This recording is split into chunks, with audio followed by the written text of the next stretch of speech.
حضرت عمر فاروق کا دور ہے۔ حضرت عمر فاروق کوئی چھوٹی ہستی نہیں، 22 لاکھ مربع میل پر حکمرانی کرنے والی یہ ذات ہے۔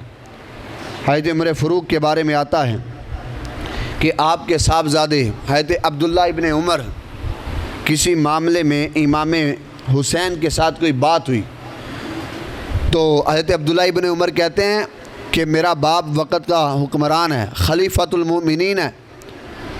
تو امام حسین کہنے لگے جاؤ جاؤ، وہ خلیفہ ہوگا لوگوں کے لیے، ہمارا تو غلام ہے۔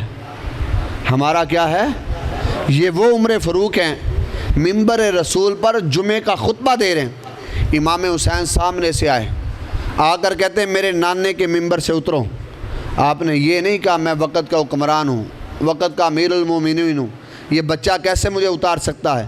آپ اسی وقت اتر کر امام حسین کو منبر پہ بٹھا دیا، کہا قسم بخدا یہ منبر آپ کے ہی نانے کا ہے، یہ آپ کو ہی جچتا ہے۔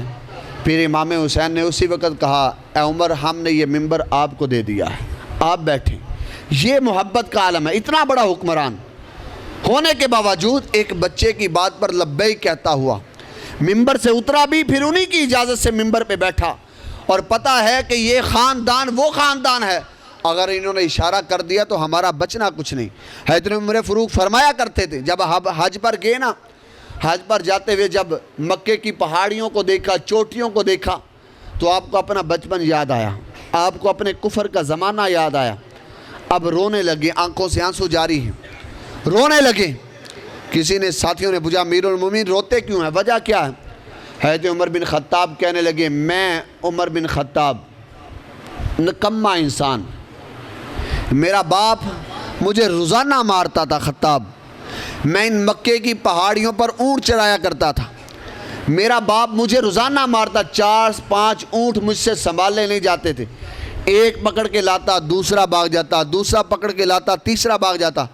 میرا باپ کہتا عمر تو اتنا نکمہ ہے، تیرے سے 4-5 اونٹ نہیں سنبھالے جاتے، لیکن یہ آج تم عزت دیکھ رہے ہو، یہ خطاب کے بیٹے کی، خطاب کی وجہ سے نہیں، یہ عزت ذات مصطفیٰ کی وجہ سے، یہ حسن و حسین کے نانے کی وجہ سے، کہ آج عمر 22 لاکھ مربع میل پر حکمرانی کر رہا اور بیٹھا مدینہ کی سرزمین پہ ہے، لیکن درائے فرات اور نیلم پر ایک جگہ پر بکری بھی پانی پیتی ہے، شیر بھی پانی پیتا ہے۔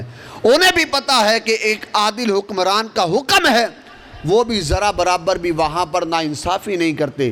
ایک وقت وہ تھا عمر سے 4 اونٹ نہیں سنبھالے جاتے، آج اسلام نے یہ طاقت دی کہ عمر 22 لاکھ مربع میل پر حکمرانی کر رہا ہے۔ ہوا بھی عمر کے تابع ہے، زمین بھی عمر کے تابع ہے، یہاں تک کہ کائنات کی ہر چیز اللہ نے عمر کے تابع کر دی۔ یہ سارا کچھ ملا تو حسن و حسین کے نانے کے صدقہ ملا ہے۔ ہمارا کیا ہے؟ میں تو وہی ہوں جس سے 4 اونٹ نہیں سنبھالے جاتے تھے۔ حضرت عمر بن خطاب اہل بیت کے ساتھ بڑی محبت کرتے تھے۔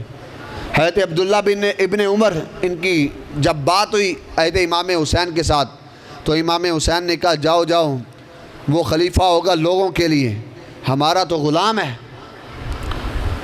آپ کے حضرت عمر کے بیٹے کو بڑا غصہ آیا، میرے باپ کو انہوں نے غلام کہا۔ گھر میں گئے، اپنے باپ کو شکایت کی، کہا ابا جان امام حسین نے آپ کو کہا کہ غلام ہے ہمارے، تو آپ نے کہا یہ تو بڑی خوش قسمتی کی بات ہے، بیٹا جلدی جلدی جاؤ ان سے لکھوا کے لاؤ۔ کہا ابا جان لکھوا کے لاؤں؟ کہا ہاں یہ سند ہے میرے لیے، میری بخشش کے لیے۔ کہا یہ کیسی سند ہے؟ کہا یہ سند میں اپنی قبر میں لے کے جاؤں گا، قبر میں منکر نکیر آئیں گے، پوچھیں گے ما ربو کا ما دینو کا، تو میں ان کے سامنے چٹ رکھ دوں گا، میں کہوں گا میں غلام اہل بیت ہوں، جو رب ان کا ہے وہی عمر کا رب ہے، جو دین ان کا ہے وہی دین عمر کا ہے، جس کو وہ نانا کہتے ہیں اس کا میں غلام ہوں۔ حضرت عمر بن خطاب نے کہا جاؤ ان سے لکھوا کے لاؤ کہ میں ان کا غلام ہوں۔ حضرت عبداللہ ابن عمر دوڑتے ہوئے گئے، کہا میرا باپ کہتے یہ بات لکھ دے، یہ بات لکھ دیں۔ جب انہوں نے لکھ کے دی اور وصیت کی، کہا جب میں مروں تو میری قبر میں یہ نصیحت بھی رکھ دینا، یہ غلامی کی تھوڑا سا اللہ جو انہوں نے میرے ساتھ جوڑا ہے یہ رکھ دینا، تاکہ میری بخشش کے لیے یہ سہارا بن جائے۔